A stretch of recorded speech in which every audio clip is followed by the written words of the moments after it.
Salut tout le monde, moi c'est Youm, aka le Mangando Boy Supralux. Je suis artiste, chanteur, modèle photo et l'un des promoteurs de la ligne de vêtements MP Mangando People.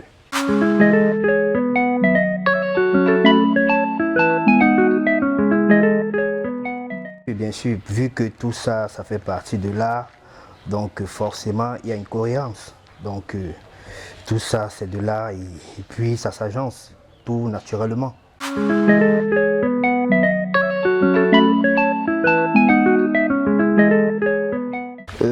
Disons que en fait c'est parti de l'idée parce que j'ai sorti en 2016 un single intitulé Mangando.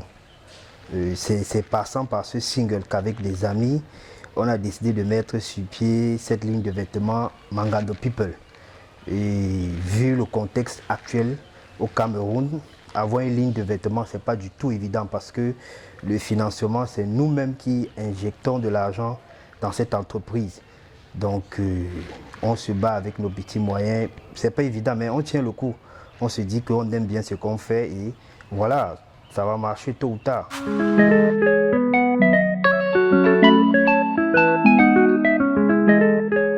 Mangando n'est pas le seul single que j'ai eu à sortir. Il faut dire que je suis déjà à 6 singles déjà sortis. C'est en 2016 exactement que je lance ma carrière solo officiellement. En 2016, je sors Mangando People. Ensuite, en 2019, je reviens avec un titre intitulé Prénom. Là, je suis en collaboration avec mon grand frère Kiops. Là, nous dénonçons le fait que les Africains ne portent que les prénoms des Blancs.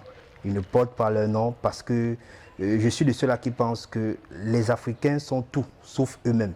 Donc, dans cette chanson, nous fustigeons le fait que pourquoi les Blancs ne s'appellent pas Kameni? Pourquoi les Blancs ne s'appellent pas Eyou? Pourquoi les Blancs ne s'appellent pas Mvondon? Bon, l'histoire nous démontre que l'Afrique, c'est quand même 400 ans d'esclavage et plus de 100 ans de colonisation. Ça veut dire que les mentalités sont aliénées. Les Africains se sentent proches de la culture occidentale que de la leur. Donc voilà la raison pour laquelle dans cette chanson, nous interpellons les Africains à se réapproprier leur culture. Parce que en réalité, l'Afrique, c'est le berceau de l'humanité. Et je pense que toute l'humanité doit tout à l'Afrique. Aujourd'hui, les Africains sont complexés, malheureusement.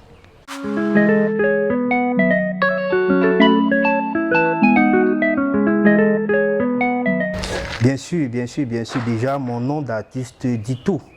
Je disais tantôt que mon nom d'artiste est Youm. Il faut dire que Youm, c'est le diminutif de Eyoum. Voilà. Et en plus de cela, je rappe presque totalement en langue douala. C'est vrai que des fois, je rappe en français, mais je me suis dit que on souffre encore de cette crise identitaire concernant les langues. Parce qu'aujourd'hui, tu vas voir dans les foyers des Africains, beaucoup ne parlent pas leur langue maternelle. Ils ont tendance à parler le français, l'anglais et ils s'en inventent même. Et c'est désolant parce que pour ceux qui ne le savent pas, la langue africaine porte en elle les germes de la spiritualité africaine. Et je vais vous prendre un exemple bête terre à terre. Chez nous, par exemple, les Sawa, la langue douala, Kwedi, qui veut dire la mort, en réalité, ça ne veut pas dire la mort quand on traduit ça en français. En fait, Kwedi, c'est la composante de deux mots, c'est Ko et Edi. Ko veut dire tomber, Edi veut dire esprit. Maintenant, quand tu fais la traduction littérale, ça donne devenir esprit. En réalité, en Afrique, on dit que les morts ne sont pas morts. En fait, on se désincarne. On ne meurt pas. La désincarnation, c'est quoi? C'est le fait que l'esprit se détache de son enveloppe physique qui est le corps, tout simplement. Donc, vous voyez que vous ne parlez pas vos langues et puis on va venir vous brandir d'autres spiritualités venant d'autres religions où on va vous faire croire que votre culture ne vaut rien. Donc voilà la raison pour laquelle je milite pour la valorisation et la réappropriation de la culture africaine.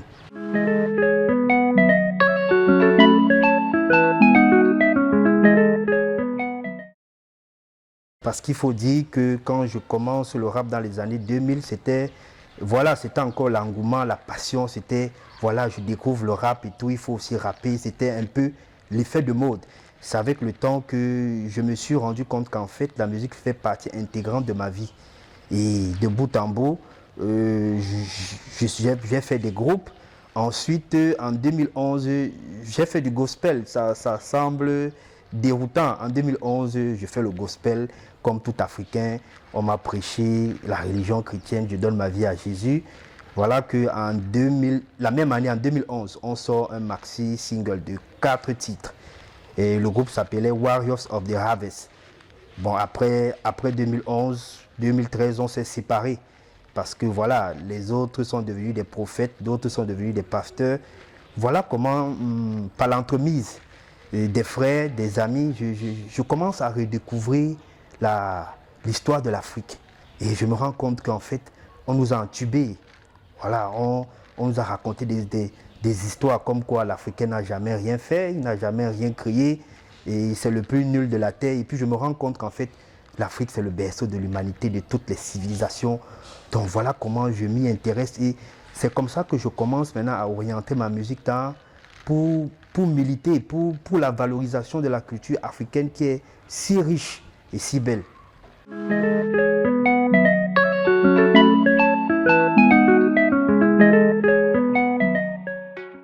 Ouais, disons que je m'inspire des faits de société, je m'inspire de la nature, je m'inspire des histoires des gens. Donc voilà comment je puise mon inspiration, tout simplement.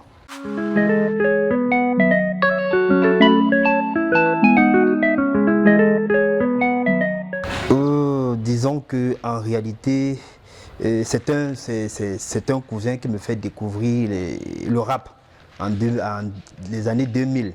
Il arrive à la maison, il me fait écouter du IAM, du KDD, Supreme MTN, Nas, Jay-Z. Voilà comment je suis mordu par le truc et je décide de me lancer dans la musique. Voilà, j'ai commencé à kiffer le truc et c'est devenu ce que c'est devenu aujourd'hui.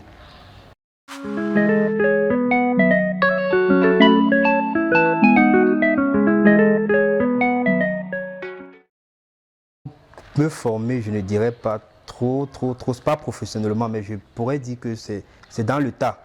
Parce que je me rappelle mes années à l'école secondaire, j'ai fait beaucoup de concours de mannequinat.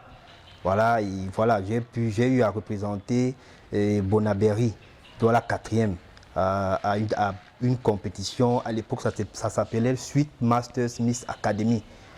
Donc voilà comment je me suis aussi adonné à ça et j'ai trouvé que c'était quelque chose qui m'allait aussi. Non, non, c'était en autodidacte. C'est en autodidacte. Je n'ai pas eu de formation.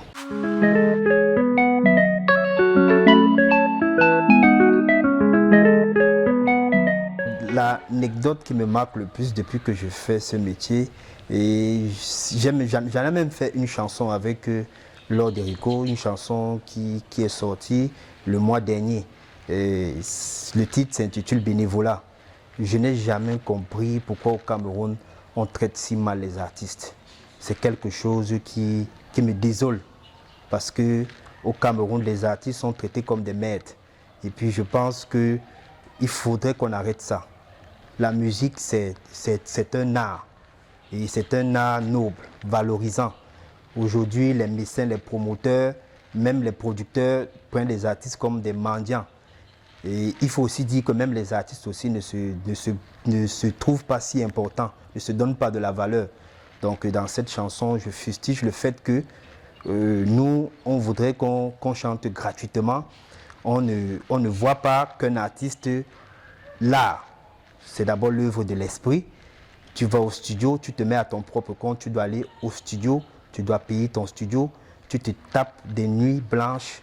Tu ne peux pas demander à un gars de venir à ton show et c'est en même temps toi qui lui demandes de venir avec le public.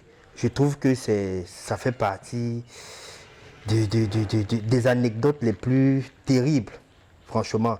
Et moi, je dis aussi que les artistes doivent se prendre en main parce qu'on ne peut pas continuer dans cet état des choses.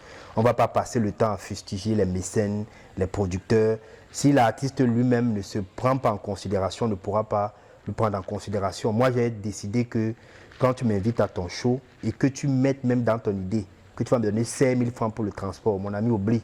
Je préfère écrire mes chansons, les mettre sur YouTube. Un jour, ça va payer. Donc, il faut qu'on arrête ça. Il faut qu'on arrête ça. C'est très désolant. Donc, j'interpelle les artistes sur ce fait. Il faudrait vraiment qu'on commence à valoriser notre art.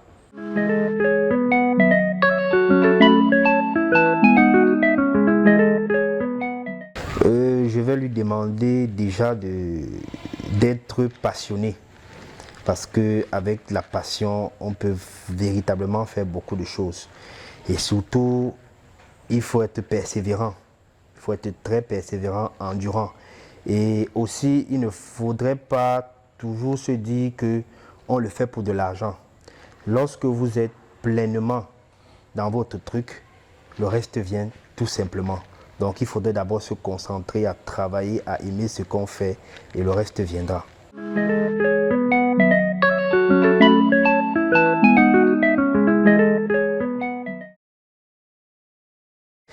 Disons que Mangando People, en fait la particularité de cette ligne de vêtements, c'est que nous, comment je vais dire, nous personnalisons les t-shirts. C'est-à-dire que lorsque vous venez chez nous, le slogan c'est « Chez nous, vous êtes unique ». Ça veut dire que lorsque vous venez chez nous pour venir acheter votre t-shirt, sur le dos, on met votre nom pour que votre t-shirt soit personnalisé. Donc voilà un peu la particularité de Mangando People.